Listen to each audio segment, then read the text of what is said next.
नमस्ते। आज बात करते हैं भारत के प्रीमियम परफ्यूम मार्केट की। एक ऐसी दुनिया जो बाहर से तो बहुत महकती है, लेकिन अंदर से मुनाफे से लबालब है। तो चलिए सीधे नंबर्स की बात करते हैं। 2033 तक इंडिया का परफ्यूम मार्केट कितना बड़ा हो सकता है, अंदाजा लगाइए। ये पहुंचने वाला है $2.19 बिलियन तक। जी हां, बिलियन। ये नंबर ही अपने आप में बताता है कि इस मार्केट में कितना दम है। लेकिन इतना बड़ा मार्केट है तो क्या असली मौका कहाँ छुपा है?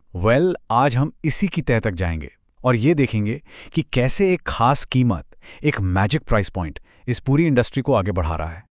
ठीक है, तो सबसे पहले ये समझते हैं कि आखिर ये बूम है क्या और मार्केट असल में दिखता कैसा है। तो देखिए, मार्केट को ना मोटे तौर पर दो हिस्सों में बांट सकते हैं। एक तरफ है मास मार्केट, मतलब ₹1000 से कम वाले डिओड्रेंट, बॉडी स्प्रे, ये सब। यहाँ बिक्री तो खूब होती है, वॉल्यूम बहुत है, पर मुनाफा उतना नहीं। और दूसरी तरफ है प्रीमियम या लग्जरी मार्केट। यहाँ ₹3000 से ऊपर की चीजें मिलती हैं और ये पूरा खेल क्वालिटी, ब्रांड वैल्यू और एक खास लाइफस्टाइल का है। लेकिन असली मजा, असली ग्रोथ इन दोनों के बीच में है, एक स्वीट स्पॉट। ये है 3000 से 8000 रुपए वाला सेगमेंट। ये वो जादुई रेंज है जहां किसी की लग्जरी खरीदने की चाहत और उसकी जेब दोनों मिल जाती हैं। और ये बात सिर्फ कहने की नहीं है, नंबर्स भी यही कहानी बता रहे हैं। इस चार्ट पर नजर डालिए। मास मार्केट 8 से 12% पर ग्रो कर रहा है, ठीक है। लेकिन प्रीमियम सेगमेंट वो 15 से 18% की रफ्तार से भाग रहा है, मतलब लगभग दोगुनी रफ्तार से। इससे साफ पता चलता है कि लोग अब अच्छी क्वालिटी के लिए ज्यादा पैसे देने से हिचक नहीं रहे। और सिर्फ हम ही नहीं, इंडस्ट्री एक्सपर्ट अल्पना राजदान भी यही मानती हैं। वो कहती हैं कि 1000 से 3000 वाला जो सेगमेंट है ना, वो किसी देसी प्रीमियम ब्रांड के लिए एक सुनहरा मौका है। क्यों? क्योंकि यहाँ टॉमी हिलफिगर या केल्विन क्लाइन जैसे ब्रांड्स तो हैं, पर वो परफ्यूम स्पेशलिस्ट नहीं है। मतलब मैदान एक नए खिलाड़ी के लिए खुला है। तो ठीक है, मौका तो है, पर ये ग्रोथ आ कहां से रही है? कौन है वो लोग जो ये सब खरीद रहे हैं? चलिए अब मिलवाते हैं आपको इन नए फ्रेग्रेंस फैंस से। ये काफी इंटरेस्टिंग है। प्रीमियम परफ्यूम खरीदने वालों में 58% महिलाएं हैं। लेकिन कहानी यहीं खत्म नहीं होती। पुरुषों में भी इसका क्रेज तेजी से बढ़ रहा है, जो मार्केट के लिए एक और प्लस पॉइंट है। तो ये खरीदार हैं कौन?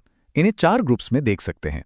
पहले 25 से 35 साल के यंग प्रोफेशनल्स, इनके लिए परफ्यूम एक अफोर्डेबल लग्जरी है।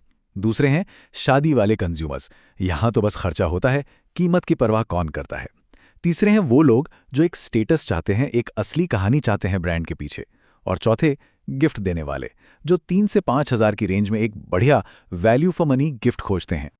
तो हमें ग्राहक का पता चल गया। अब देखते हैं कि मार्केट में कंपटीशन कैसा है। कौन है बड़े खिलाड़ी, कौन है चैलेंजर्स और कौन है नए आने वाले। यहां देखिए, मैदान में 3 तरह के मेन प्लेयर्स हैं। सबसे ऊपर हैं टॉम फोर्ड और क्रीड जैसे इंटरनेशनल लग्जरी ब्रांड्स, जो बहुत महंगे हैं। फिर आते हैं मिडल ईस्ट के ब्रांड्स जैसे ऊद अरेबिया, लताफा, ये एक अलग ही खुशबू और अच्छी कीमत लेकर आए हैं। और फिर हैं हमारे देसी नीश ब्रांड्स जैसे बॉम्बे परफ्यूमरी, जो अपनी यूनिक इंडियन कहानी पर फोकस करते हैं। और यहीं इसी कंपटीशन में छुपा है असली मौका। कैसे? जो इंटरनेशनल ब्रांड्स हैं उनकी ई कॉमर्स में पकड़ कमजोर है, और जो देसी ब्रांड्स हैं वो अक्सर डिमांड ही पूरी नहीं कर पाते, सप्लाई कम पड़ जाती है। तो एक D2C ब्रांड के लिए ये तो सोने पे सुहागा है। तो अब आते हैं सबसे मजेदार हिस्से पर, वो हिस्सा जिसका सबको इंतजार रहता है, पैसा। आइए समझते हैं एक परफ्यूम की बोतल के पीछे की पूरी इकोनॉमिक्स। एक सीधा सा सवाल है, जो 5000 रुपए की परफ्यूम की बोतल हम खरीदते हैं, उसको बनाने में असल में कितना खर्चा आता है?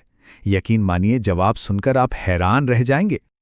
जरा इस चार्ट को देखिए। बनाने की कुल लागत का सबसे बड़ा हिस्सा, करीब करीब आधा यानी 47%, वो पैकेजिंग पर जाता है। मतलब बोतल, उसका ढक्कन, डिब्बा, इन सब पर। जो असली खुशबू है, जो फ्रेग्रेंस ऑयल है, उस पर तो सिर्फ 25% खर्च होता है। मतलब परफ्यूम की दुनिया में जो दिखता है वही बिकता है। तो कुल मिलाकर कितना? ये सारे खर्चे जोड़कर एक 50 ml की प्रीमियम बॉटल बनाने की लागत सिर्फ 161 रुपए से शुरू हो सकती है। मैं मजाक नहीं कर रहा, सिर्फ 161 रुपए। और इसी वजह से ये बिजनेस इतना प्रॉफिटेबल है। इसका मतलब ये है कि मार्केटिंग और बाकी खर्चे हटाने से पहले कंपनियां 98%, जी हां, 98% तक का ग्रॉस मार्जिन कमा सकती हैं। यही है इस पूरी इंडस्ट्री का असली सीक्रेट। तो ठीक है, मार्जिन इतना ज़्यादा, मार्केट इतना बड़ा, अब सवाल यह है कि इस मौके को भुनाया कैसे जाए। चलिए एक विनिंग D2C प्लेबुक पर नज़र डालते हैं। एक सफल D2C ब्रांड बनाने के लिए ये 4 कदम उठाने होंगे। नंबर 1, D2C फर्स्ट, मतलब सीधे कस्टमर को बेचो ताकि मार्जिन ज़्यादा से ज़्यादा मिले।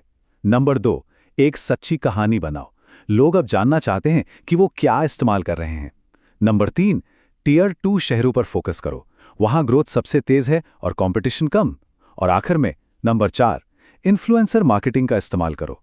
ये ट्रेडिशनल एड से सस्ता भी है और असरदार भी।